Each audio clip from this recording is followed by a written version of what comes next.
Hello, my name is Mika and I am from Honey Teahive. Honey Teahive is a British tea party catering company, and what we specialize in is high-end tea parties and to-go boxes for celebrations and gatherings.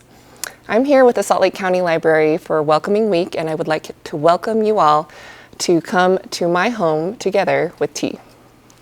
So, tea in Utah has just been starting to boom. Utah has kind of a fresh face to it, and they are now just starting to pop up a lot of tea cafes. And these cafes, they have their own line of loose leaf teas. There's pet cafes where you can pet cats, and there's even some Taiwanese bubble tea influence, which is a cafe where you go in and you select your choice of milk, sugar, and toppings to add into it as like a tea cocktail. In the 1600s, China decided to export tea to the rest of the world, and places like Australia, the Americas, and Europe were able to experience these flavors that they made through the processing of oxidization, withering, steaming, and even fermenting. My favorite take on tea today is Great Britain's tea, where they incorporated a lot into their culture through afternoon tea. Afternoon tea to me is really special because it's a time of day where you get to sit and enjoy a cup of tea with some of your close friends, and you get to pair it with scones and little sandwiches and desserts. Today, tea is the second most popular drink in the world, second only to water.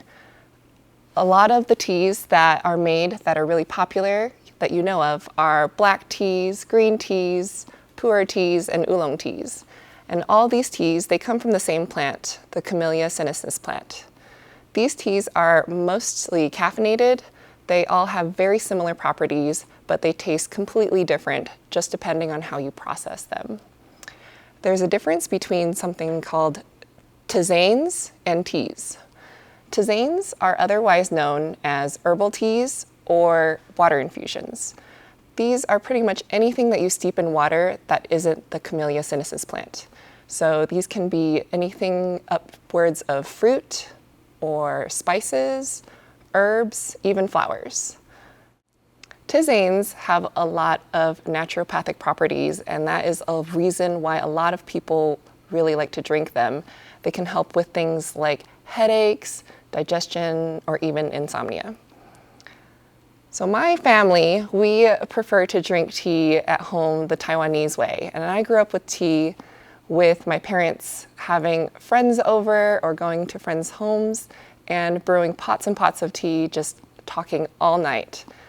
And I like to take personally today a more British approach on how to brew tea. And so I would love to share with you some of my 5 golden rules on how to make the perfect cup of tea. Rule number 1, always use fresh filtered water.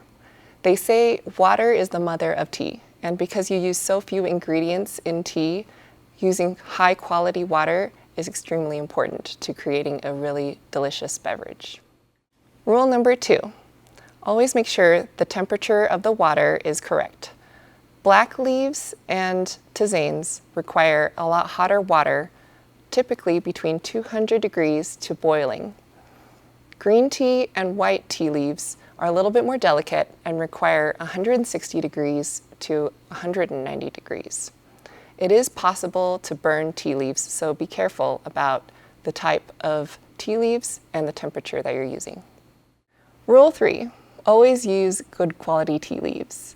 A good quality tea leaf can be graded in 3 different categories: broken, fanning, and dust. You'll be able to tell the difference of the tea taste based on how good the quality of tea leaf there is. Rule 4, make sure you have a good tea to water ratio. Typically, I like to use between 1 to 2 teaspoons of tea leaves per every cup or 8 ounces of water. And rule number 5, always make sure you know how long you're steeping your tea for. time is extremely important when steeping tea leaves as they can be sensitive. Typically, I like to steep tea for about 3 to 5 minutes.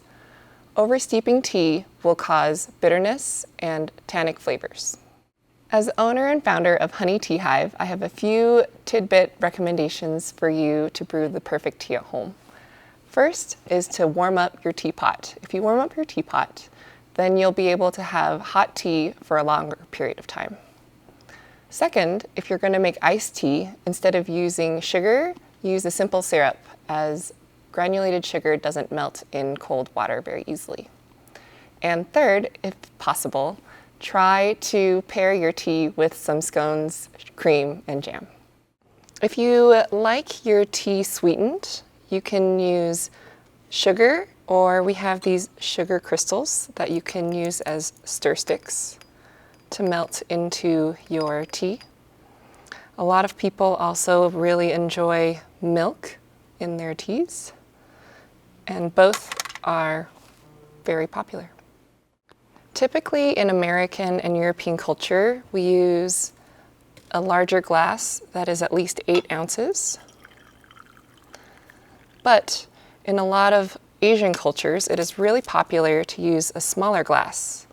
And the smaller glasses are fun because when you're sitting and conversing with friends, you get to finish your tea and have an interaction with them by sharing and pouring tea.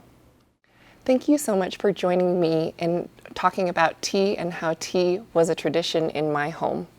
I hope that it helps you incorporate some new traditions and memories into yours. Cheers to this tea-rific drink.